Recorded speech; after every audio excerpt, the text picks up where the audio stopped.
موضوع الدرس في أحوال السعداء والأشقياء سورة البينة تفسير ابن كثير. الحمد لله رب العالمين والصلاة والسلام على أشرف الأنبياء وسيد المرسلين سيدنا محمد وعلى آله وأصحابه أجمعين.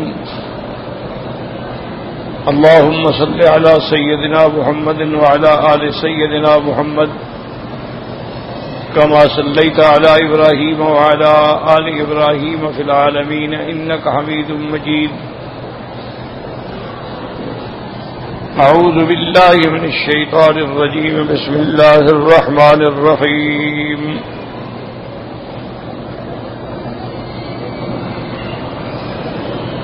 لم يكن الذين كفروا من أهل الكتاب والمشركين منفكين حتى تأتيهم البينة رسول من الله يتلو صحفا مطهرة فيها كتب قيمة وما تفرق الذين أوتوا الكتاب إلا من بعد ما جاءتهم البينة وما أمروا إلا ليعبدوا الله مخلصين له الدين حنفاء ويقيموا الصلاة ويؤتوا الزكاة وذلك دين القيمة. قال المؤلف والمفسر رحمه الله تعالى: أدام النفع بعلومه وعلومكم في الدارين آمين. إلى أن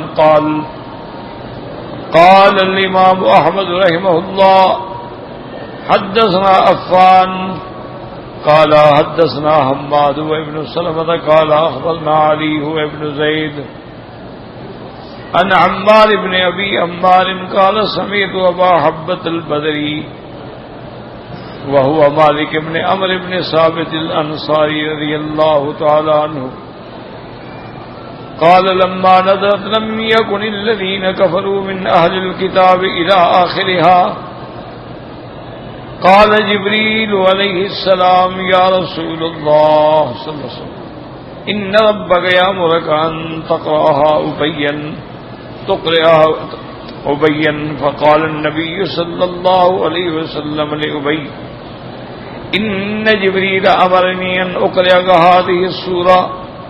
قال أبي: وقد ذكرت ثم يا رسول الله. قال: نعم. قال: فبكى أبي. اب مفسر رحمت اللہ علیہ فرماتے ہیں کہ حضرت امام احمد رحمت اللہ علیہ نے اس سند کے ساتھ حضرت مالک بن عمرو بن ثابت الانصاری سے روایت نقل فرمائی ہے کہ لما نزلت، جب یہ سورت نازل ہوئی، اول سے لے کر آخر تک حضرت جبریل علیہ السلام حاضر ہوئے اور عرض کیا کہ یا رسول اللہ صلی اللہ علیہ وسلم، ان ربک یامرک، تیرے رب نے تجھے حکم دیا ہے کہ یہ سورت جو ہے آپ خود ابی کو پڑھائیں. حضرت آقا انعامدار صلی اللہ علیہ وسلم فرمایا لے ابی: ان جبریل امرنی، جبریل نے مجھے حکم دیا ہے ان اقرئک ہذہ السورۃ، میں آپ کو یہ سورت خود پڑھاؤں. قال ابی: وقد ذکرت ثم یا رسول اللہ. حضرت ابی نے عرض کیا کہ حضور، کیا میرا نام آسمانوں میں بھی لیا گیا؟ اللہ پاک نے فرمایا، حضور نے فرمایا کہ ہاں، اللہ نے مجھے حکم دیا ہے. فبکا ابی، تو حضرت ابی خوشی سے رو پڑے کہ اللہ نے میرا کتنا مقام بلند کر دیا ہے کہ اللہ نے اپنے پیغمبر کو حکم فرمایا کہ یہ سورت مجھے پڑھائیں. حدیث آخر وقال الامام احمد حدثنا محمد بن جعفر قال حدثنا شعبة سمعت قتادة يحدث عن انس بن مالك رضي الله تعالى عنه قال قال رسول الله صلى الله عليه وسلم لأبي بن كعب: إن الله أمرني أن أقرأ عليك لم يكن الذين كفروا من أهل الكتاب. قال: وسماني لك. قال: نعم. فبكى. رواه البخاري ومسلم والترمذي والنسائي من حديث شعبة به. اب اس سند کے ساتھ حضرت انس بن مالک رضی اللہ تعالی عنہ سے روایت ہے کہ حضور پاک صلی اللہ علیہ وسلم نے ابی بن کعب سے فرمایا ان اللہ امرنی، اللہ نے مجھے حکم دیا ہے ان اقرأ علیک، کہ میں تم پر یہ سورت خود تلاوت کروں۔ قال وسمانی لک، حضرت ابی نے کہا کہ یا رسول اللہ، اللہ نے آپ کو میرا نام لے کے یہ فرمایا ہے۔ حضور نے فرمایا کہ ہاں اللہ نے نام لے کے یہ فرمایا ہے۔ فبقا، حضرت ابی بن کعب خوشی سے رو پڑے۔ رواہ البخاری، اس کو امام بخاری اور امام مسلم اور ترمذی اور نسائی نے بھی ذکر فرمایا ہے۔ حدیث آخر قال الامام احمد حدثنا مؤمل قال حدثنا سفیان قال حدثنا اسلم المنقری عن عبد الله بن عبد الرحمن بن ابزة عن ابيه عن ابي بن كعب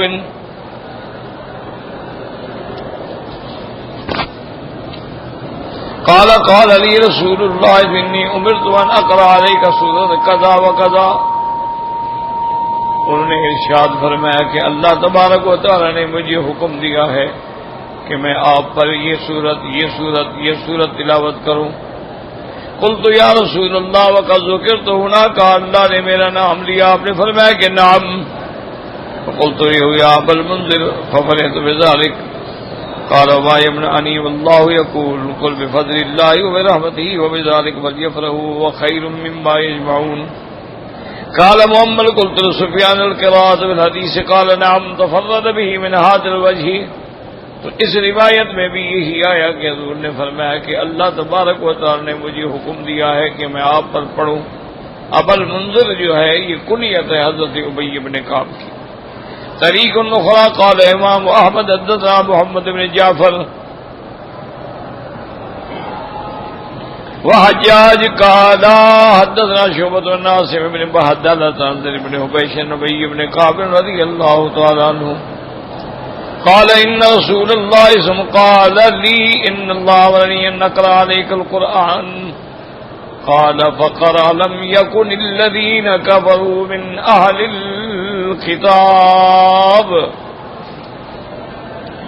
قال فقرأ فيها ولو ان ابن آدم سأل واديا من مال فأعطيه رسالا ثانيا ولو سأل ثانيا فأعطيه رسالا ثالثا ولا يملأ جوف ابن آدم إلا التراب ويتوب الله على من تاب وإن ذات الدين عند الله الحنيفية غير المشركة واليهودية والنصرانية ومن يفعل خيرا فلن يكفره۔ رواه الترمذي من حديث أبو داود الطيالسي عن شعبة به وقال حسن صحيح۔ اس روایت میں آتا ہے زر بن حبیش فرماتے ہیں حضرت ابی بن کعب سے کہ اللہ تبارک و تعالی نے مجھے حکم دیا ہے کہ میں تم پر قرآن پاک کی تلاوت کروں۔ حضور صلی اللہ علیہ وسلم نے یہ سورت تلاوت کی لم یکن الذین کفروا من اہل الکتاب، اور اس کے اندر یہ آیات بھی یعنی آپ نے پڑھی جو بعد میں منسوخ ہو گئی کہ ولو ان ابن آدم سأل وادیا من مال، کہ اگر ابن آدم مال اللہ سے مانگے ایک وادی مل جائے کہتا ہے پھر اور ملے، پھر اور مل جائے کہتا ہے اور ملے۔ ولا يملأ جوف ابن آدم الا التراب، آدم کے بیٹے کا منہ نہیں بھرتا مگر قبر کی مٹی سے، وہاں آ کے جب قبر میں پہنچے گا تو پھر ساری تمنائیں ختم۔ وَيَتُوبُ اللَّهُ عَلَى مَن تَابَ، اللہ تبارک و تعالی جس کی چاہے توبہ قبول فرماتی ہیں۔ وَإِنَّ ذَاتَ الدِّينِ عِندَ اللَّهِ الْحَنِيفِيَّةُ، اللہ کے ہاں دین جو ہے وہ خالص ہے، غیر المشرکۃ والیہودیۃ والنصرانیہ، نہ شرک نہ یہودیت نہ نصرانیت۔ وَمَن يَفْعَلْ خَيْرًا فَلَن يُكْفَرَهُ، اگر اللہ تبارک و تعالیٰ کا بندہ کوئی بھلائی کا کام کرے گا تو کبھی اس کی بھلائی جو ہے وہ ضائع نہیں ہوگی، کبھی اس کا انکار نہیں ہوگا۔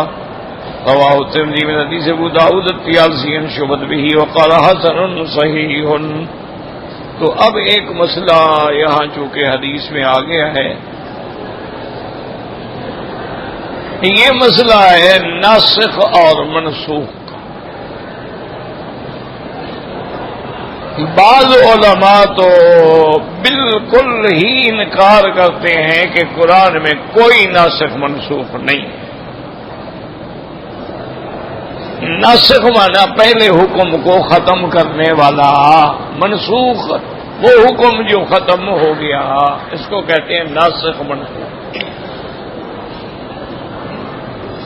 لیکن جمہور امت کا یہ مسئلہ ہے کہ بالکل قرآن میں بھی نسخ ہے۔ اللہ خود فرماتے ہیں کہ ما ننسخ من آیت او ننسها، کہ ہم اگر کوئی آیت منسوخ کر دیتے ہیں یا آپ کو بھلا دیتے ہیں تو اب اس سے بھی آپ کو اور بہتر نعمت عطا فرمائیں۔ اس کا معنی یہ ہوا کہ نسخ ہوتا ہے۔ اور پھر یاد رکھیں کہ نسخ جو ہے وہ کئی قسم پہ ہوتا ہے۔ ایک تو یہ ہوتا ہے کہ نسخ الحکم ہے لیکن تلاوت باقی ہے، یعنی حکم ختم ہو گیا لیکن ان آیات کی تلاوت باقی ہے، وہ آیات پڑھی جاتی ہیں۔ جیسے کہ سورۃ المزمل میں اللہ نے حکم دیا تھا کہ یا ایھا المزمل قم اللیل الا قلیلا، کہ آپ ساری رات عبادت کریں، تھوڑی رات آرام، یا آدھی رات عبادت کریں، آدھی رات آرام، یا 2 حصے رات کے آرام کریں اور 1 حصہ۔ یہ پہلا حکم یہ تھا۔ اور قرآن بھی بنا بنا کے سنوار کے لمبی قرات کریں۔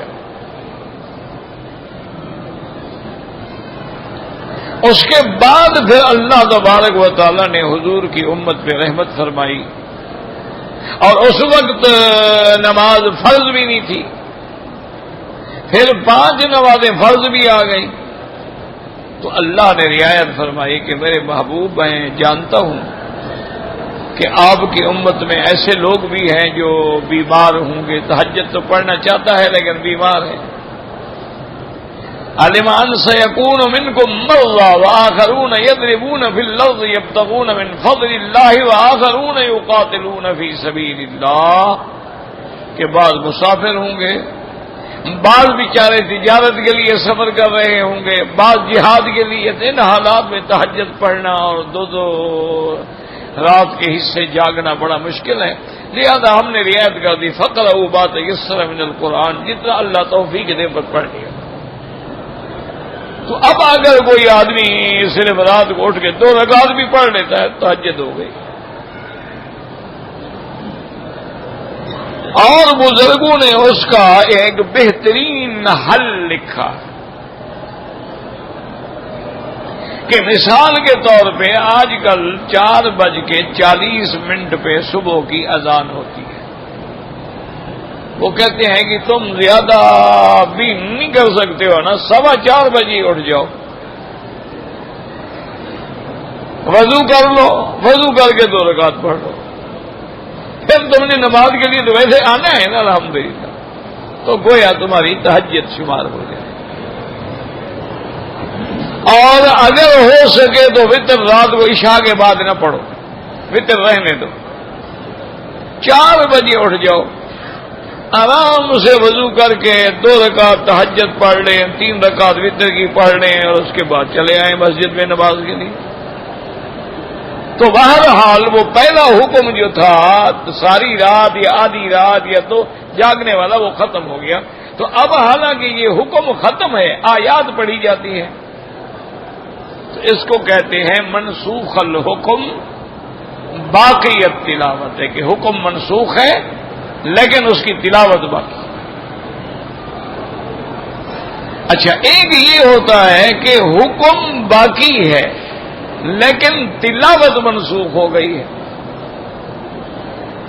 حکم ہے قیامت تک رہے گا لیکن وہ آیات منسوخ ہو گئی، جیسے کہ زانی کے بارے میں آیا کہ الزانیۃ والزانی فجلدوا کل واحد منہما 100 جلدہ، اگر دونوں کنوارے ہیں مرد عورت تو ان کو 100 کوڑے مارے جائیں، لیکن اگر دونوں شادی شدہ ہیں تو ان کی سزا تو رجم ہے۔ تو پہلے آیت موجود تھی کہ الشیخ والشیخۃ اذا زانا یا فرجموہما البتہ نکالا من اللہ، لیکن آیت منسوخ ہو گئی، حکم باقی ہے۔ حضور پاک نے رجم فرمایا، صحابہ نے رجم فرمایا، خلفائے راشدین کے دور میں رجم ہوا، لیکن آیت منسوخ ہو گئی ہے، حکم باقی۔ اور بعض اوقات یہ ہوتا ہے کہ حکم بھی منسوخ ہو جاتا ہے اور آیت بھی منسوخ ہو جاتی ہے۔ یعنی بالکل اللہ بھلا دیتے.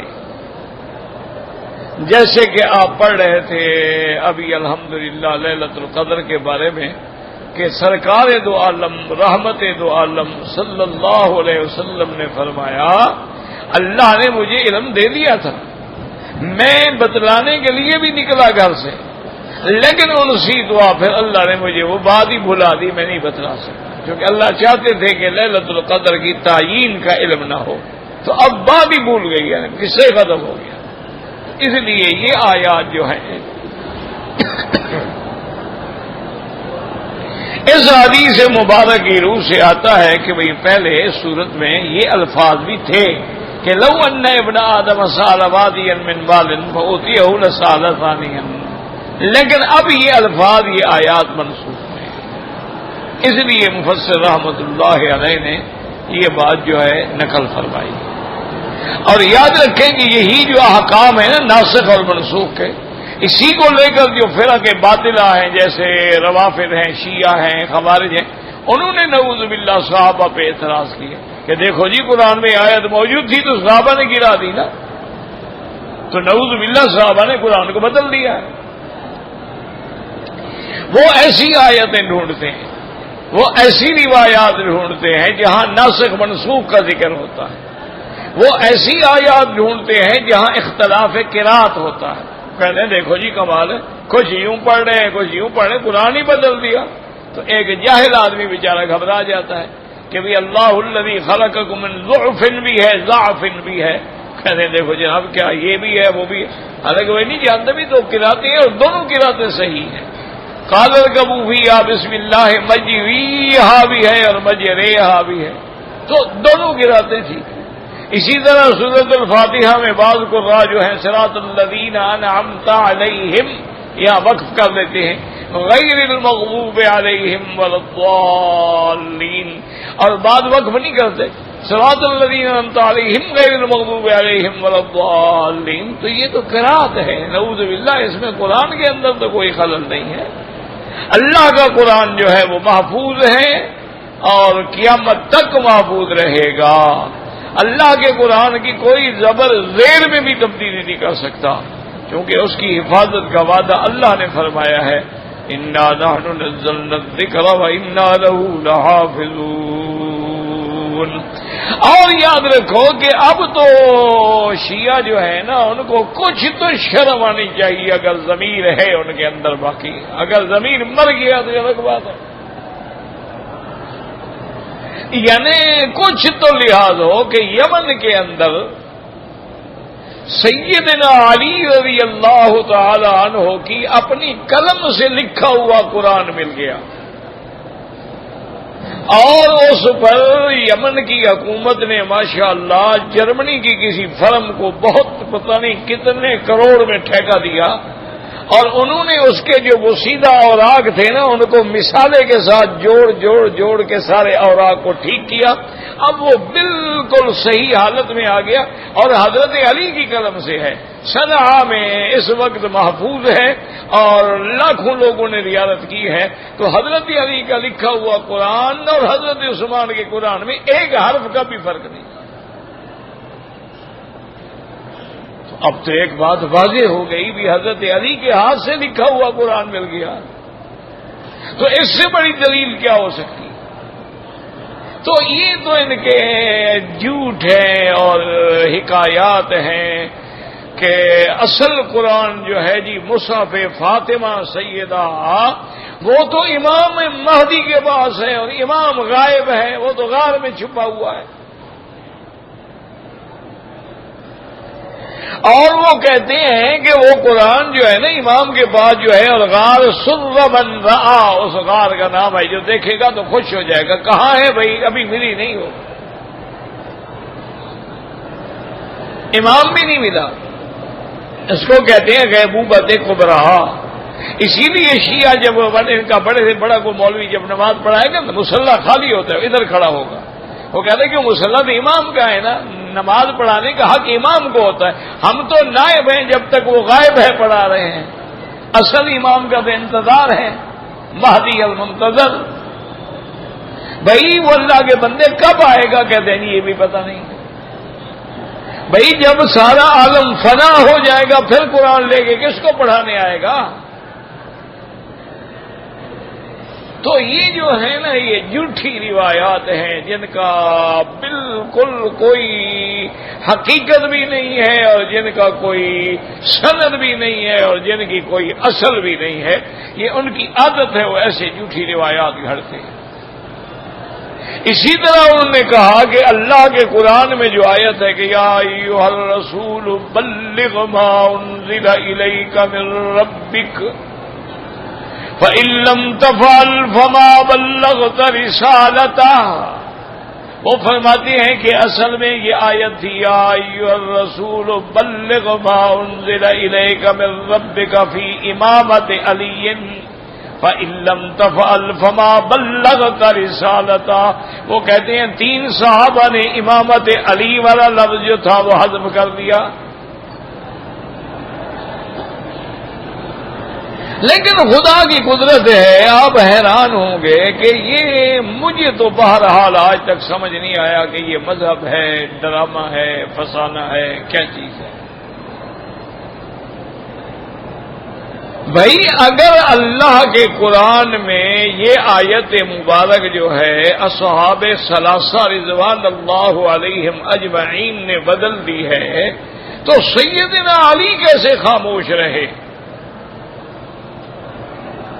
سیدنا علی رضی اللہ تعالی عنہ بھی تو موجود تھے، حسنین کریمین بھی تو موجود تھے.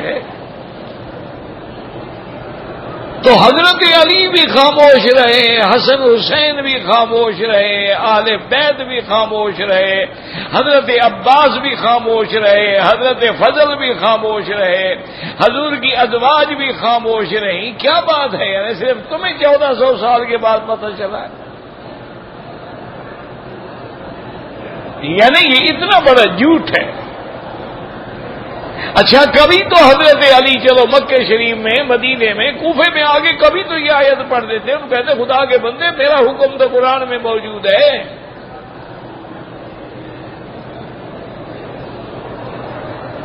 لیکن کبھی حضرت علی رضی اللہ تعالی عنہ نے یہ نہیں کہا، کبھی سیدنا حسن اور حسین رضی اللہ تعالی عنہما نے یہ نہیں کہا. اور اسی طرح حضور صلی اللہ علیہ وسلم کے اہل بیت کے جتنے افراد موجود تھے، آپ کے چچا موجود تھے حضرت عباس، حضرت عباس کے بیٹے حضرت فضل موجود تھے، اسی طرح یعنی حضرت جعفر اور ان کی اولاد موجود تھی. لیکن کسی نے نہیں کہا 1400 سال کے بعد یا 1300 سال کے بعد ان کے بعد ذاکروں نے کتاب لکھ دی کہ جی یہ قرآن تو بدل تبدیل ہو گیا ہے، محرف ہے، مبدل ہے، مغیر ہے. وہ بابا تو صحیح قرآن لے آؤ نا. تو اس لیے ہمیشہ یاد رکھیں کہ نسخ بھی ہوتا ہے، منسوخ بھی ہوتا ہے، کبھی نسخ تلاوت ہوتا ہے اور کبھی نسخ فی الحکم ہوتا ہے. اگر یہ آیات تھی تو منسوخ ہو گئی بس. جب تمام صحابہ نے مصحف عثمان پہ اتفاق کر لیا کہ بھی اب اس کا کوئی حرف غلط نہیں، بالکل قرآن صحیح ہے، تو بات ختم ہو گئی. طریق اخرى قال الحافظ ابو القاسم الطبراني حدثنا احمد بن خلید الحجلی قال حدثنا محمد بن عیسیٰ الدباغ قال حدثنا معاذ بن محمد بن معاذ بن ابی بن کعب عن نبیہ عن جدہ عن ابی بن کعب قال قال رسول اللہ صلی اللہ علیہ وسلم یا ابا المنذر انی امرت ان اعرض علیک القرآن قال باللہ آمنت وعلى يدك أسلمت ومنك تعلمت قال ورد النبي صلى الله عليه وسلم قال يا رسول الله ذكرت هناك قال نعم باسمك ونسبك في الملأ الأعلى قال فقرأ إذن يا رسول الله صلى الله عليه وسلم. هذا غريب من هذا الوجه. اس حدیث مبارک میں آتا ہے کہ حضرت ابی بن کعب کہتے ہیں کہ حضور پاک نے فرمایا یا ابا المنذر، یہ آپ کی کنیت ہے، کہ انی امرت، مجھے اللہ نے حکم دیا ہے کہ میں آپ پہ قرآن پڑھوں. قال باللہ آمنت، میرا اللہ پہ ایمان ہے. وعلی یدک اسلمت، اور آپ کے ہاتھ پہ ہم نے اسلام قبول کیا ہے. ومنک تعلمت، اور آپ سے ہم نے قرآن سیکھا ہے. پھر حضور نے فرمایا، تو حضرت ابی کہتی ہیں یا رسول اللہ وذکرت ہناک، کیا اللہ نے عرش پہ میرا نام لیا ہے؟ میرا نام لے کے حکم دیا. آپ نے فرمایا کہ ہاں تیرا نام بھی لیا، تیرا نسب بھی لیا ہے ملأ الاعلی میں، کہ ابو المنذر ابی ابن کعب پہ قرآن پڑھا جائے. تو حضرت ابی نے عرض کیا کہ حضور اب تلاوت فرمائیں. تو حضور پاک نے تلاوت فرمائی. والثابت ما تقدم انما قال النبي صلی اللہ علیہ وسلم سورۃ تثبیت وزیادۃ لایمانہ. اللہ تبارک و تعالیٰ کے نبی نے یہ سورت مبارکہ آپ پہ تلاوت فرمائی تاکہ زیادہ سے زیادہ یہ سورت آپ کے سینے میں ثابت ہو جائے اور آپ کے ایمان کے اندر اضافہ ہو. اذا تلیت علیہم آیاتہ زادتہم ایمانا وہم علی ربہم یتوکلون. قال فإنه كما رواه أحمد والنسائي من طريق أنس عنه، ورواه أحمد وأبو داود من حديث سليمان بن سرد عنه، ورواه أحمد بن عفان بعد حميد أنس عن عبادة بن صامت رضي الله تعالى عنه، رواه أحمد ومسلم وأبو داود والنسائي من إسماعيل بن خالد بن عبد الله بن عيسى عبد الرحمن بن جلال كان قد أنكر على إنسان وهو عبد الله بن مسعود قراءة شيء من القرآن إلى خلاف ما أقرأه رسول الله ورفعه النبي صلى الله عليه وسلم فقرأهما وقال لكل منهما أصبتا. قالوا بفخر من الشك ولا إذا كنت في الجاهلية فالضرب في صديق قال بي ففزت أركا وكأنما أنظر إلى الله فركا. وأخبر رسول الجوية وقال إن الله يأمرك أن تقرئي أمتك القرآن على حرف، فقلت أسأل الله ما أفاده ومغفرته، فقال على حرفين فلم يزد. قال إن الله يأمرك أن تقرئ أمتك القرآن على 7 أحرف كما قدمنا.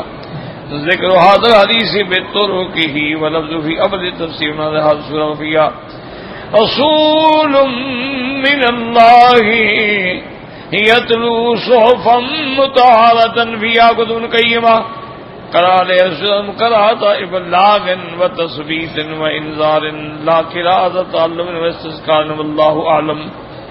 اب اس حدیث مبارک میں آتا ہے کہ بعض آدمیوں نے حضرت عبداللہ ابن مسعود رضی اللہ تعالیٰ پہ اعتراض کیا کہ آپ تو قرآن کو اس الفاظ میں پڑھاتے ہیں اور فلاں بندہ اس کو اس طرح پڑھتا ہے. قرات کا اختلاف تھا. حضور صلی اللہ علیہ وسلم کے سامنے یہ مسئلہ پیش آیا. آپ نے دونوں سے سنا کہ تم کیسے پڑھتے ہو اور تم کیسے پڑھتے ہو. جب دونوں نے سنایا تو آپ نے فرمایا کہ کل منہما سبتا، تم نے بھی ٹھیک پڑھا، تم نے بھی ٹھیک پڑھا ہے. یہ اختلاف قرات ہے. نعوذ باللہ یہ اختلاف ایسا نہیں ہے کہ جس کے اندر ترجمے میں فرق آ جائے. جیسے غیر المغضوب علیہم ولا الضالین، ضا سے بھی جائز ہے، ولا الضالین ضاد سے بھی جائز ہے. تو یہ اختلاف قرات ہوتا ہے، اس سے کسی قسم کا کوئی فرق نہیں پڑتا.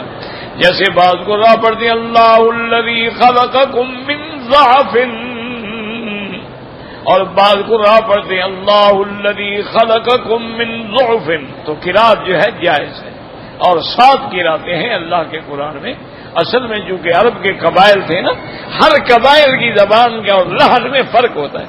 ابھی بھی آپ دیکھیں نا کہ آپ عربی بولتے ہیں، بحرین والے بھی عربی بولتے ہیں، خلیج والے بھی عربی بولتے ہیں، لیبیا والے بھی عربی بولتے ہیں، الشام والے بھی عربی بولتے ہیں، سیریا والے بھی عربی. لیکن مجال ہے آپ کو سمجھ ہی نہیں آئے گی وہ کیا بول رہے ہیں.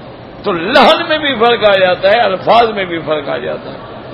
تو اب قال ابی فاخذنی من الشک ولا اذا كنت في الجاهلیہ.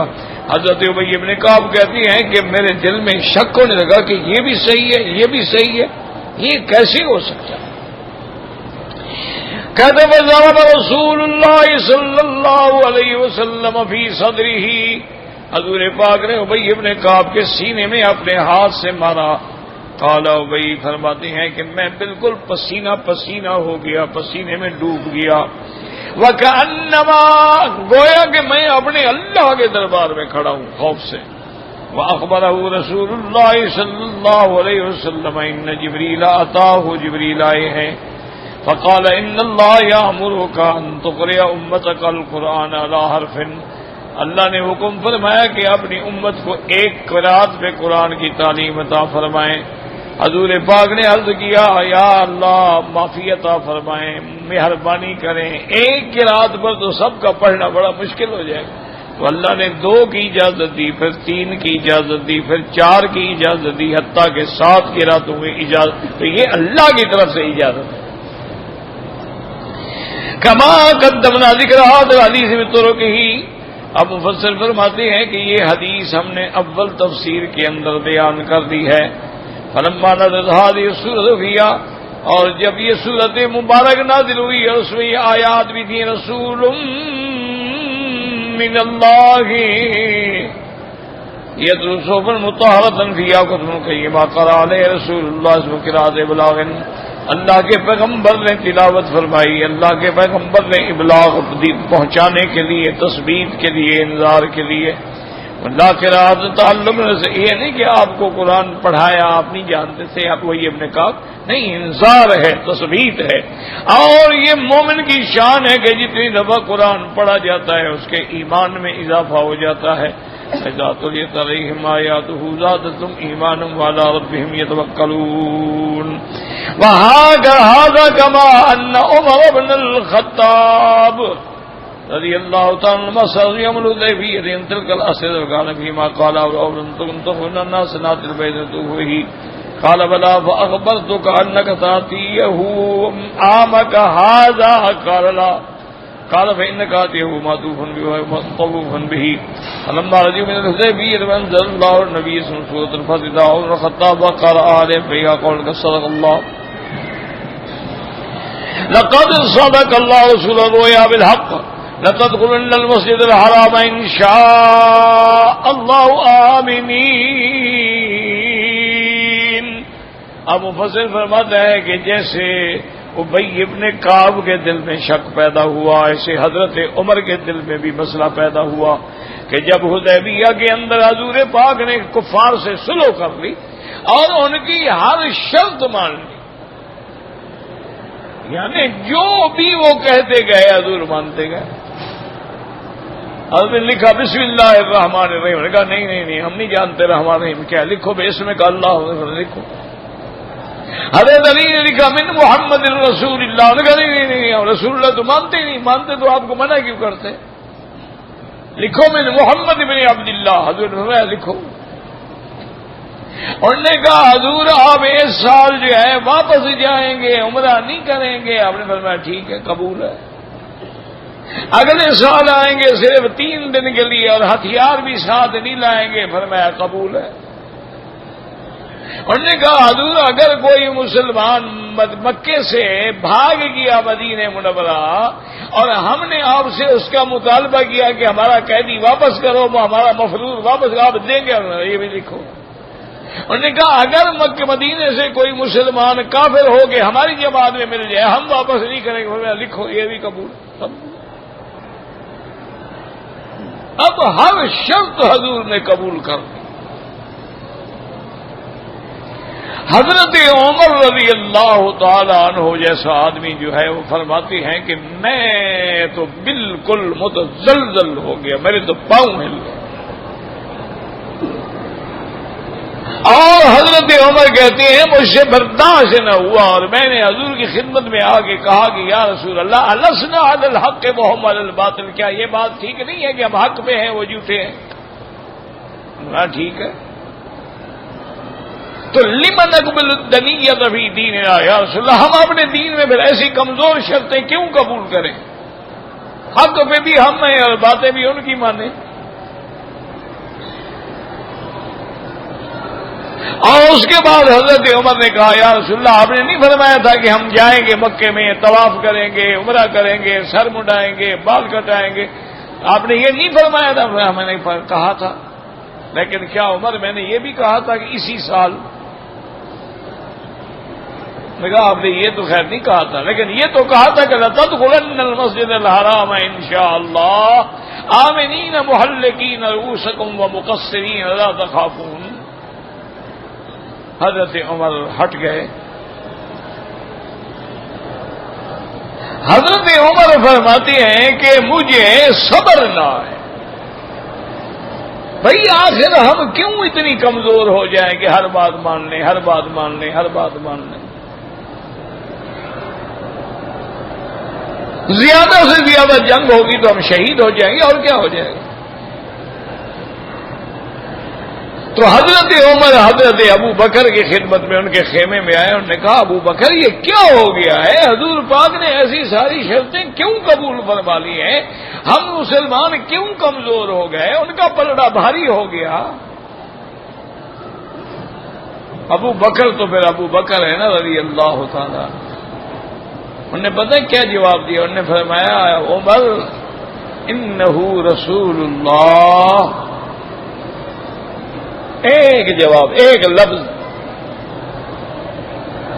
انہوں نے فرمایا عمر محمد مصطفیٰ بادشاہ نہیں، اللہ کا رسول ہے۔ تو اس کا معنی اللہ یہی چاہتا ہے، تم کون ہو اعتراض کرنے والے؟ انہ رسول اللہ ہے۔ تو حضرت عمر کہتے ہیں کہ پھر میں ٹھنڈا ہو گیا۔ ایک بات تو ٹھیک ہے ابو بکر کی کہ اللہ کا رسول ہے، اور اللہ کے رسول کا جو فیصلہ اللہ کا منشا ہوگا۔ اب جب حدیبیہ میں صلح ہو گئی، حضور کا احرام مبارک کھل گیا، آپ نے دم احسار کے طور پر وہاں دم بھی دیا، جانور بھی ذبح فرمائے، بال بھی منڈوائے۔ تو اس لیے مسئلہ یہ ہے کہ اگر جیسے ہمارے بہت سارے بھائی عمرے پہ آ رہے ہوتے ہیں، آگے پاسپورٹ میں غلطی ہے یا ٹکٹ میں غلطی ہے یا سیٹ کینسل ہو گئی، وہی احرام کھول دیتے ہیں، یہ بے وقوفی والی بات ہے۔ جب احرام باندھ لیا جائے، اب آپ نہیں کھول سکتے جب تک کہ دم مکے میں پہنچ کے ذبح نہ کی جائے، احرام میں رہیں گے آپ حتی یبلغ الہدی محلہ، یہ اللہ کے قرآن کا فیصلہ ہے۔ باقی ائمہ فرماتے ہیں کہ جہاں اس کو روکا گیا ہے وہاں بھی دم دے دے تو ادا ہو جائے گی، لیکن وہ بھی کہتے ہیں دم دینی پڑے گی۔ ان احسنتم ومستیسر من الہدی، اگر روک دیے جاؤ تو لازماً بکری دو،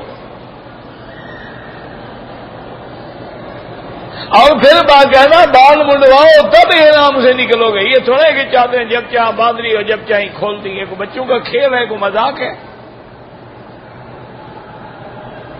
چادر باندھنے کا نام تو احرام نہیں ہوتا۔ تم سارا سال چادریں باندھتے رہو جیسے جوگی باندھتے ہیں، تو کیا کوئی احرام ہو جائے گا؟ احرام اس نیت کا نام ہوتا ہے جب عمرے والا نیت کرتا ہے، اور جب نیت کر دی تو اب لا تبطلوا اعمالکم، اب اپنے اعمال کو تم باطل نہیں کر سکتے، اس کو پورا کرو۔ اب دیکھیں حضور پاک ہے، 1500 صحابہ ہیں، آپ نے فرمایا ابھی جانور ذبح کرو، سر پہ اس طرح پھرواؤ، پھر احرام کھولو۔ اب حضور واپس جا رہے ہیں مدینہ منورہ،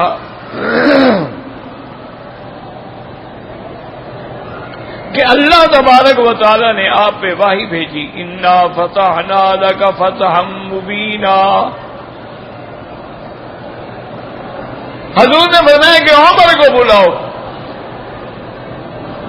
عمر فرماتے ہیں میں بھی اونٹ پہ تھا تو میں نے اپنی اونٹی تیز کی اور قریب آیا تو حضور نے یہ آیات مبارک مجھ پہ پڑھی اور فرمایا عمر اگر ساری دنیا کی بادشاہی مجھے مل جاتی مجھے اتنا خوشی نہ ہوتی جتنی ان آیات سے ہوئی ہے۔ حضرت عمر تو بھرے بیٹھے تھے نا، انہوں نے کہا یا رسول اللہ یہ فتح کی خوشخبری تو ہے، لیکن آپ یہ بتائیں فتح مکہ فتح ہوگا کہ نہیں؟ آپ نے فرمایا فتح مکہ عمر، مکہ بھی فتح ہو۔ اس فتح سے مراد جو ہے وہ صلح حدیبیہ ہے، لیکن مکہ بھی فتح ہو۔ تو اس لیے علماء فرماتے ہیں کہ بڑے بڑے ایمان والوں کے دل میں بھی کبھی کسی مسئلے میں تردد پیدا ہو جاتا ہے تو نعوذ باللہ وہ کفر نہیں ہوتا، وہ انکار نہیں ہوتا ہے۔ بڑے سے بڑے بندے زلزلوا، یعنی صحابہ جب امتحان آیا احد کے میدان میں، اللہ کا قرآن کہتے ہیں وہ ہل گئے، حتی یقول الرسول والذین آمنوا متی نصر اللہ الا ان نصر اللہ قریب، حتیٰ کہ اللہ کا رسول اور ایمان والے بھی کہنے لگے کہ یہ حال ہمارا ہو گیا، اللہ کی مدد کب آئے گی؟ تو یہ ہوتا ہے۔ آج ان سے پوچھو جن کی اولادیں ذبح ہو رہی ہیں، جن کے بچے ذبح ہو رہے ہیں، جن کے گھر اجاڑ دیے گئے ہیں، جن کے سامنے ان کی بچیوں سے زیادتی کی جاتی ہے اور ان کو رونے بھی نہیں دیا جاتا ہے اور ان کو گن پوائنٹ پہ مجبور کیا جاتا ہے کہ دیکھو تمہاری بیٹی کیسے چیخ رہی ہے۔ انا للہ و انا الیہ راجعون ولا نقول الا كما يحب ربنا ويرضى۔ وروى الحافظ ابو نعيم في كتابه اسماء الصحابة من طريق محمد بن اسماعيل الجعفري المدني حدثنا عبد الله بن سلمة بن يسمن بن شهاب بن اسماعيل ابي حكيم المدني قال حدثني فضيل سمعت رسول الله يقول ان الله لسمع قراءة لم يكن يقول ابشر باري فهو عزتي لا امكن لك في الجنة امكنن لك في الجنة حتى ترضى۔ حدیث غریب جدا، اس حدیث مبارک میں یہ آتا ہے، حضرت فضیل فرماتے ہیں کہ میں نے حضور سے سنا ان اللہ علیہ وسلم کے رات لم یکن الذین کفروا، کہ جب ہم یہ صورت مبارک پڑھتے ہیں لم یکن الذین کفروا آخر تک، تو اللہ فرماتے ہیں ابشر عبادی، میرا بدنی میرے بندوں کو مبارک دے دو باب عزتی، مجھے اپنی عزت و جلال کی قسم ہے کہ میں تیری امت کو جنت میں داخل کروں گا اور آپ کو راضی کر دوں گا۔ حدیث غریب جدا، لیکن اس حدیث کے اندر غرابت ہے۔ وقد رواه الحافظ ابو موسى المديني وابن مسلم من طريق الزهري عن اسماعيل بن كلثوم عن مطر المزني بالمدني شك ہے عن النبي صلى الله عليه وسلم ان الله يسمع قراءة المكذب يقول ابشر عبادي فعزتي لا انساك على حال من احوال الدنيا والاخره وَلَأُمَكِّنَنَّ لَكَ فِي الْجَنَّةِ حَتَّى تَرْضَىٰ۔ اس حدیث پاک میں آیا کہ جب آپ نے یہ تلاوت سورت پڑھی، اللہ نے فرمایا میرے محبوب اپنے بندوں کو مبارک دے دیں کہ مجھے اپنی عزت و جلال کی قسم ہے، نہ میں بھولا ہوں نہ میں آگے کبھی بھولتا ہوں اور بھولنے سے پاک ہوں۔ ہمارا امکنن کا پھر جنت، ہم جنت میں آپ کو اتنا دیں گے حتی ترضا کہ آپ راضی ہو جائیں گے، جیسے اللہ نے قرآن میں وعدہ بھی فرمایا وَلَسَوْفَ يُعْطِيكَ رَبُّكَ فَتَرْضَىٰ۔ تو اب مفسر رحمۃ اللہ علیہ نے اس سورت مبارک کے بارے میں جتنے احادیث مرویہ تھیں ان کو جمع فرما دیا ہے، واللہ اعلم۔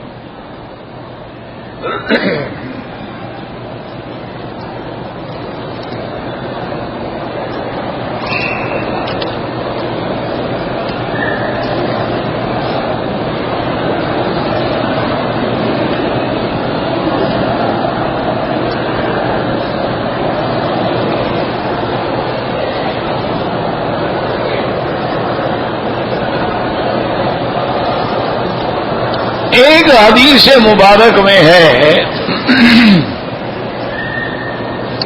حضور صلی اللہ علیہ وسلم نے فرمایا کہ حدود حرم میں کسی درخت کو نہ کاٹا جائے۔ تو بعض صحابہ نے عرض کیا کہ یا رسول اللہ الا الازخر، ازخر ایک چھوٹا سا پودا ہے، عربی میں ازخر کہتے ہیں، فارسی میں مجھے بھی نام نہیں آتا کیا کہتے ہیں، اردو میں کیا کہتے ہیں۔ اس کو آپ ایسا کریں کہ مفردات اللغات میں دیکھ لیں نا تو سارے لفظ آگے لکھے ہوئے ہوں۔ ویسے معروف ہے یہاں عرفات میں، مزدلفہ میں، وادی تیمہ میں بوٹی ہوتی ہے اتنی سی، اس کو ازخر کہتے ہیں۔ تو وہ عام ضرورت کی چیز تھی، تو حضور پاک نے فرمایا ازخر کاٹنے کی اجازت دے دی۔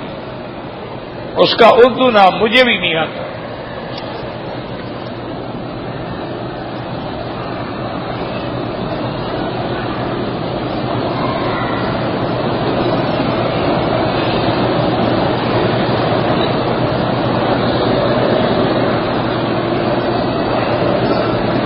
میری عمر اس وقت 42 سال سے زیادہ ہے.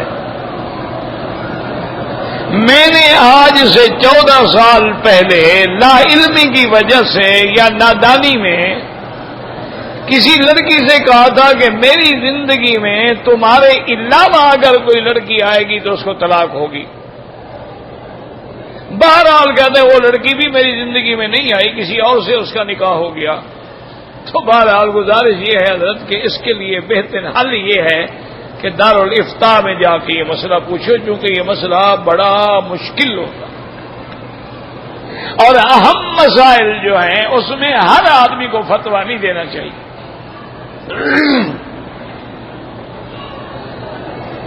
چونکہ بعض علماء فرماتے ہیں کہ اس نے گویا کہ ہر آنے والی کو طلاق پہلے سے دے دیا، تو جب نکاح ہوگا طلاق ہو جائے.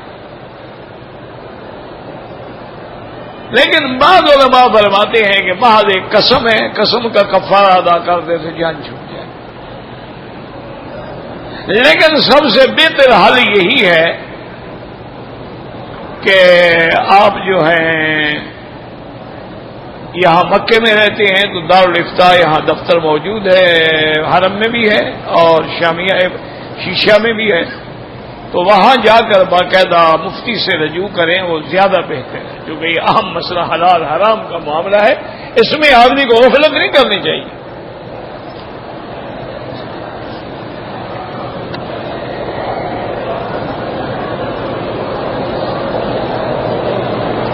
کہتے ہیں کہ کیا یہ حدیث مبارک میں ہے کہ حضور نے فرمایا ہے کہ مکہ مدینے میں کام کرنے کے لیے نہ آؤ، صرف حج عمرے کے لیے آؤ؟ یہ تو اس لفظوں میں تو حدیث مبارک نہیں ہے.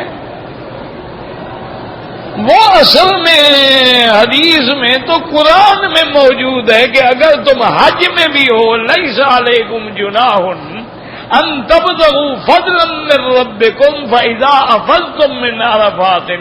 حج میں احرام باندھ کے بھی تجارت کرنا جائز ہے، کام کرنا جائز ہے. کہ ایک آدمی ہے وہ معلم کے پاس کام کرتے ہیں، حاجیوں کی خدمت کرتے ہیں، خیمے لگاتے ہیں، ڈرائیور ہے، گاڑیاں چلاتے ہیں، حجاج کو سنبھالتے ہیں. اس نے اپنی بھی نیت کی احرام باندھا ہوا ہے، کوئی حرج نہیں، کام بھی کرتا رہے، تنخواہ لیتا رہے. یہ بات غلط ہے. ہر آدمی کو مکے مدینے میں آنے کی اجازت ہے. اگر اللہ کے گھر میں اور مکے مدینے آنے کی تو اتنی بڑی بلڈنگیں کیسے بن جاتی ہیں اگر باہر کے لوگ آگے نہیں بنائیں گے؟ اور آپ حیران ہیں کہ بعض معاملات میں ہم اب بھی مجبور ہیں کہ وہ کام انگریزوں کے بغیر کوئی مسلمان کر ہی نہیں سکتا. اس لیے انہوں نے مجبوراً بعض بڑے بڑے پلانٹ جو ہیں وہ حد حرم کے باہر لگائے ہیں تاکہ ہمیں ضرورت پڑے تو ہم ان کو بلا کے دکھا دیں. یا انہوں نے جدے میں ان کے آفس بنا دیے ہیں، وہ وہیں بیٹھ کے نقشہ سامنے رکھ کے ہر چیز سمجھا کے مسلمان انجینئروں کو بھیج دیتے ہیں. کام کے لیے آنا منع نہیں ہے. ایک دوسرا مسئلہ یہ ہے کہ آپ حج پہ آ رہے ہیں اور ساتھ آپ کا ارادہ یہ ہے کہ بھئی میں اپنے ملک سے بھی کچھ چیزیں لے جاؤں گا اور جب مکے سے واپس آؤں گا وہاں سے بھی کچھ چیزیں لے آؤں گا. تو معنی یہ ہے کہ غالب نیت آپ کی حج ہو، وہ معاملہ دوسرے نمبر پہ ہو، وہ پہلے نمبر پہ نہ ہو. اگر آپ نے تجارت کو ترجیح دے دی اور حج کو دوسرے نمبر پہ لے گئے تو آپ کا تو نقصان ہو گیا. آپ کہیں بھی کیا میں حج کے لیے رہا، ٹھیک ہے موقع مل گیا تو تجارت کرنا حلال ہے. کچھ چیزیں میں اپنے ملک سے لے جاؤں گا، کچھ چیزیں وہاں سے لے آؤں گا، تو کوئی منع نہیں، کوئی حرام نہیں، کچھ نہیں، کوئی ایسی بات نہیں.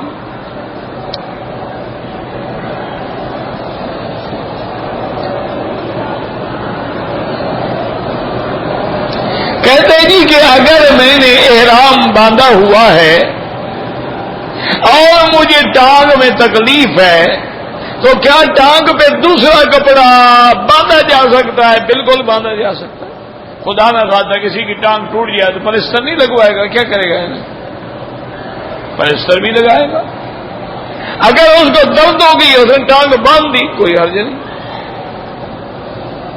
اور ویسے بھی دیکھیں اللہ کی رحمت دیکھیں نا کہ احرام کی حالت میں تو مردوں کو سر پہ کپڑا نہیں ڈالنا چاہیے، ٹانگ باندھنے سے تو منع نہیں کیا اللہ نے. احرام میں سر پہ کپڑا نہ ڈالے. باقی انسان ہے اس کو تکلیف ہو گئی ہے، وہ ہاتھ ہے پاؤں ہے باندھنا پڑ گیا ہے، خدا نہ خواستہ گر گیا ہے، کوئی حرج نہیں.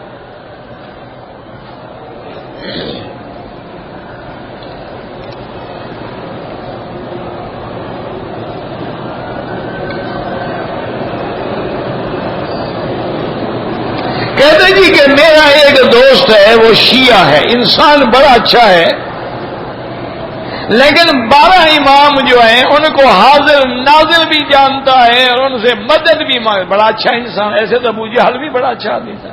کیا خیال ہے آپ؟ یہاں مکے والے بعض کافر جو ہیں بتائے ہاشم 100 اونٹ روز کا ذبح کر کے حاجیوں کو کھلاتا تھا. 100 اونٹ. سعید ہاشم مشہور ہو گئی تو وہ بھی بڑا اچھا آدمی تھا. یہ اچھا آدمی ہے تو کافر ہے جناب، اچھا آدمی کہتے ہیں. اور ایک میرا دوست ہے جو بریلوی ہے، وہ اپنے پیروں سے ہر وقت مدد بھی مانگتا ہے اور ان کو مشکل کشا بھی سمجھتا ہے، وہ بھی اللہ کی رحمت سے کافر ہے. ماشاءاللہ دوست تم ڈھونڈ ڈھونڈ کے بناتے ہو.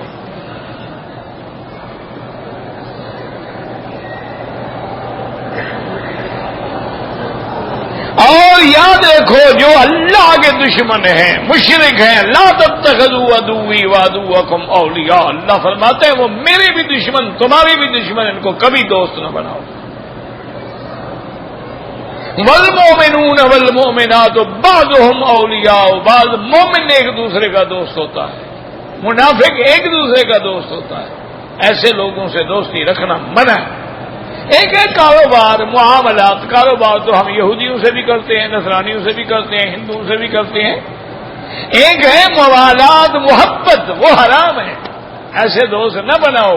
اور جو اللہ کے سوا امام کو، نبی کو، ولی کو، پیغمبر کو، جبریل کو حاضر ناظر موجود ہر جگہ دیکھنے والا تو کافر ہے. یہ صفت جو ہے ہر جگہ موجود اور ناظر ہونے کی، یہ اللہ کی صفت ہے. اللہ نے پیغمبروں کو فرما دیا ہے کہ وما كنت لديهم، میرا مدنی آپ وہاں نہیں تھے جب بھی مریم کے لیے قرآن اندازی ہو رہی تھی، آپ نہیں تھے. تو اللہ کہتے ہیں نہیں تھے، تم کہتے ہو ہر جگہ ہیں. اللہ فرماتے ہیں وما كنت بجانب الغربی، آپ اس وقت نہیں تھے موسیٰ علیہ السلام کے ساتھ، آپ کہتے ہیں. اور غیر اللہ کو پکارنا، ان سے مدد مانگنا، یہی تو شرک ہے سب سے بڑا. ومن اضل ممن يدعو من دون اللہ، اللہ فرماتے ہیں اس سے بڑا گمراہ کون ہے جو اللہ کو چھوڑ کے غیروں سے مانگے. من لا يستجیب له، جو ان کی دعا سن ہی نہیں سکتے، پوری ہی نہیں کر سکتے، جانتے نہیں، ان کے پلے میں کچھ نہیں ہے. ایسے دوست نہ بناؤ، اپنی جان چھڑاؤ.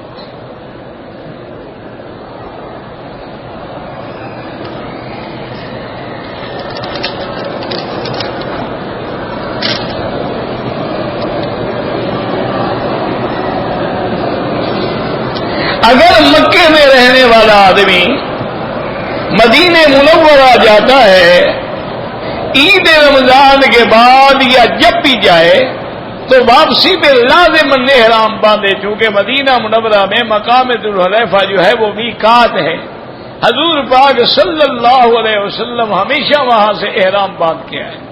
عمرے کے لیے آئے تو احرام باندھ کے لیے آئے، حج کے لیے آئے تو احرام باندھ کے آئے. احرام ہر حال میں باندھنا چاہیے. بعض ائمہ کرام فرماتے ہیں اگر کاروبار کے لیے گیا تھا، اس کی نیت عبادت کی نہیں تھی تو پھر کوئی حرج نہیں، یعنی کوئی حرج نہیں، ورنہ وہ بھی کہتے ہیں احرام باندھے. وہ کہتے ہیں صرف دم نہیں ہوگا. امام حنیفہ فرماتے ہیں دم بھی دینی پڑے گی. کہتے جی کہ حج کی جب ہم نیت کریں گے انشاءاللہ اور احرام باندھیں گے تو حج کے دوران وہ احرام بدل سکتے ہیں. ہاں اگر پلید ہو جائے، خراب ہو جائے، پھٹ جائے، بدل سکتے ہیں. کیوں نہیں بدل سکتے ہیں؟ وہ ہمارے گلے پڑ گیا ہے، اب نہیں اترے گا. یعنی عجیب بات ہے نا. ابھی کپڑا تمہارا پلید ہو جائے تو کیا کرو گے؟ یہ بدل سکتے ہو، وہ کیوں نہیں بدل سکتے؟ اس میں کوئی کانٹے لگے ہوئے ہیں؟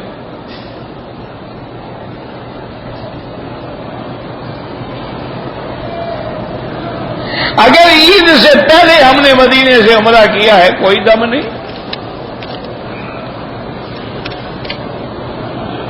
اگر مکے کا رہنے والا عید کے بعد عمرہ کرنا چاہے بالکل کر سکتا ہے، کوئی منع نہیں، لیکن حج کرے گا تو پھر بکری دینی ہوگی، حج نہیں کرے گا تو کوئی بات نہیں، 100 عمرہ کرو۔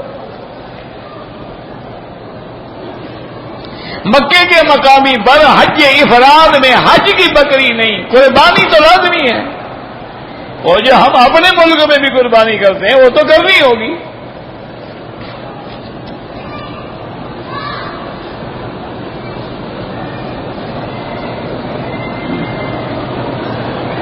میری اولاد کی صورت میری بیوی تکلیف میں ہے، اللہ شفا عطا فرمائے۔